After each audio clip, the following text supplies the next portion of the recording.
Hi, welcome to the channel. ನಾನು ಚೈತ್ರ ಶೆಟ್ಟಿ. ಇವತ್ತು ಪುದೀನ ರೈಸ್ ಹೇಗೆ ಮಾಡೋದು ಅಂತ ಹೇಳಿ ನೋಡೋಣ. ಮೊದಲಿಗೆ ನಾವು ಮಿಕ್ಸಿ ಜಾರ್ಗೆ ಸ್ವಲ್ಪ ಕೊತ್ತಂಬರಿ ಸೊಪ್ಪನ್ನು ಹಾಕೋಬೇಕು. ಇದಕ್ಕೆ ಜಾಸ್ತಿ ಕ್ವಾಂಟಿಟಿಯಲ್ಲಿ ಪುದೀನ ಸೊಪ್ಪನ್ನು ಹಾಕೋಬೇಕು. ಇದು ಪುದೀನ ರೈಸ್ ಆಗಿರೋದ್ರಿಂದ ಜಾಸ್ತಿ ಪುದೀನವನ್ನು ಹಾಕೋಬೇಕಾಗುತ್ತೆ. ಹಾಗೆಯೇ ಒಂದು ಗರಂ ಮಸಾಲೆಯನ್ನು ಹಾಕ್ಕೊಳ್ಳಿ. ಅದರಲ್ಲಿ ಒಂದು ಎಲೆ ಮತ್ತು ಒಂದು ಚಕ್ಕೆಯನ್ನು ಎತ್ತಿಟ್ಕೊಳ್ಳಿ. ಹಾಗೆಯೇ ಒಂದು 2 ಬೆಳ್ಳುಳ್ಳಿಯನ್ನು ಹಾಕ್ಕೊಳ್ಳಿ. ಸ್ವಲ್ಪ ಶುಂಠಿಯನ್ನು ಹಾಕ್ಕೊಳ್ಳಿ. ಖಾರಕ್ಕೆ ತಕ್ಕಷ್ಟು ಹಸಿರು ಮೆಣಸನ್ನು ಹಾಕ್ಕೊಳ್ಳಿ. ಹಸಿ ಮೆಣಸನ್ನು ಹಾಕೊಂಡ್ಬಿಟ್ಟು ಇದನ್ನು ಚೆನ್ನಾಗಿ ತರಿಯಾಗಿ ಮಿಕ್ಸಿ ಮಾಡ್ಕೊಳ್ಬೇಕಾಗತ್ತೆ. ತುಂಬ ಸಣ್ಣಾಗಿ ಮಾಡ್ಕೊಳ್ಳೋಕೆ ಹೋಗಬೇಡಿ, ಟೇಸ್ಟ್ ಚೆನ್ನಾಗಿ ಬರೋದಿಲ್ಲ.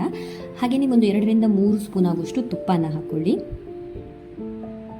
ನಾವು ಎತ್ತಿಟ್ಕೊಂಡಂತಹ ಗರಂ ಮಸಾಲೆ ಉಂಟಲ್ಲ ಅದನ್ನು ಹಾಕ್ಕೊಳ್ಳಿ, ಎಲೆ ಮತ್ತು ಚಕ್ಕೆನ. ಹಾಗೆಯೇ ಒಂದು ಆನಿಯನನ್ನು ಹಾಕಿಬಿಟ್ಟು ಚೆನ್ನಾಗಿ ಅದನ್ನು ರೋಸ್ಟ್ ಮಾಡ್ಕೊಳ್ಳಿ. ಆನಿಯನ್ ರೋಸ್ಟ್ ಆದಷ್ಟು ನಿಮ್ಮ ರೈಸ್ ಇದೆಯಲ್ಲ ತುಂಬ ಚೆನ್ನಾಗಿ ಬರುತ್ತೆ. ಹಾಗೆಯೇ ಒಂದು ಟೊಮೆಟೊನ ಹಾಕೊಂಡ್ಬಿಟ್ಟು ಅದನ್ನು ಚೆನ್ನಾಗಿ ಮಿಕ್ಸ್ ಮಾಡ್ಕೊಳ್ಳಿ.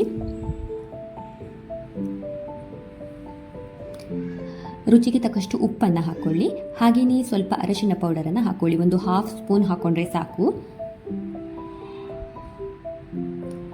ಎಲ್ಲವನ್ನು ಚೆನ್ನಾಗಿ ಲೋ ಫ್ಲೇಮಲ್ಲಿ ಇಟ್ಕೊಂಡ್ಬಿಟ್ಟು ಮಿಕ್ಸ್ ಮಾಡ್ಕೊಳ್ಳಿ. ಇದು ತುಪ್ಪದಲ್ಲಿ ಚೆನ್ನಾಗಿ ಡ್ರೈ ಆಗಬೇಕು. ಹಾಗೆಯೇ ನೀವು ಮಿಕ್ಸಿ ಮಾಡಿರ್ತೀರಲ್ಲ ಅದನ್ನು ಹಾಕ್ಕೊಳ್ಳಿ. ನೀವು ಈ ರೀತಿ ತುಪ್ಪದಲ್ಲಿ ರೋಸ್ಟ್ ಮಾಡಬೇಕಾದ್ರೆ ತುಂಬ ಚೆನ್ನಾಗಿರೋ ಅರೋಮಾ ಬರುತ್ತೆ. ಸ್ಮೆಲ್ ಎಷ್ಟು ಚೆನ್ನಾಗಿರುತ್ತೆ ಅಂತಂದರೆ ಅಷ್ಟು ಚೆನ್ನಾಗಿರುತ್ತೆ. ಹಾಗೆಯೇ ಇದಕ್ಕೆ ತುಂಬ ತರಕಾರಿ ಹಾಕೋದಕ್ಕೆ ಹೋಗಬೇಡಿ, ಪುದೀನ ರೈಸ್ ಇರೋದ್ರಿಂದ.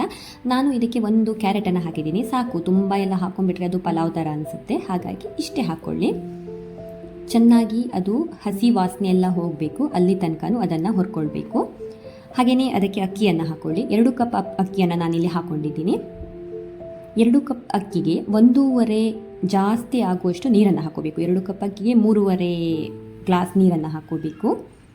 ಅದರಲ್ಲಿ ನೀರು ಇತ್ತು ಅಂತ ಹೇಳಿದರೆ ಒಂದು ಅರ್ಧ ಕಪ್ ಕಡಿಮೆ ಮಾಡ್ಕೊಳ್ಬೋದು. ಪುದೀನವನ್ನು ನಾವು ಹಾಗೆ ಇಟ್ಟರೆ ಬೇಗ ಹಾಳಾಗುತ್ತಲ್ವಾ, ಅದನ್ನು ಈ ರೀತಿಯಾಗಿ ನಾವು ಪುದೀನ ರೈಸ್ ಮಾಡ್ಕೊಂಡು ತಿಂದರೆ ತುಂಬಾ ಚೆನ್ನಾಗಿರುತ್ತೆ. 3 ವಿಜಿಲ್ ಆಗೋ ತನಕನೂ ಅದನ್ನು ವಿಜಿಲ್ ಹಾಕ್ಕೊಳ್ಳಿ.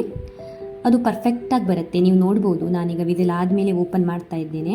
ಯಾವುದೇ ರೀತಿಯ ನೀರಿನ ಅಂಶ ಏನೂ ಇಲ್ಲ, ನೋಡ್ಬೋದು ಎಷ್ಟು ಪರ್ಫೆಕ್ಟಾಗಿ ಬಂದಿದೆ ಅಲ್ವಾ. ಇದೇ ರೀತಿ ನೀವು ಕೂಡ ಮನೆಯಲ್ಲಿ ಮಾಡಿ ಹೇಗೆ ಬಂತು ಅಂತ ಹೇಳಿ ನನಗೆ ಕಮೆಂಟ್ ಮಾಡಿ. ವಿಡಿಯೋ ಇಷ್ಟ ಆಯಿತು ಅಂತಂದರೆ ಲೈಕ್ ಮಾಡಿ, ಶೇರ್ ಮಾಡಿ. ಹಾಗೆಯೇ ಚಾನಲನ್ನು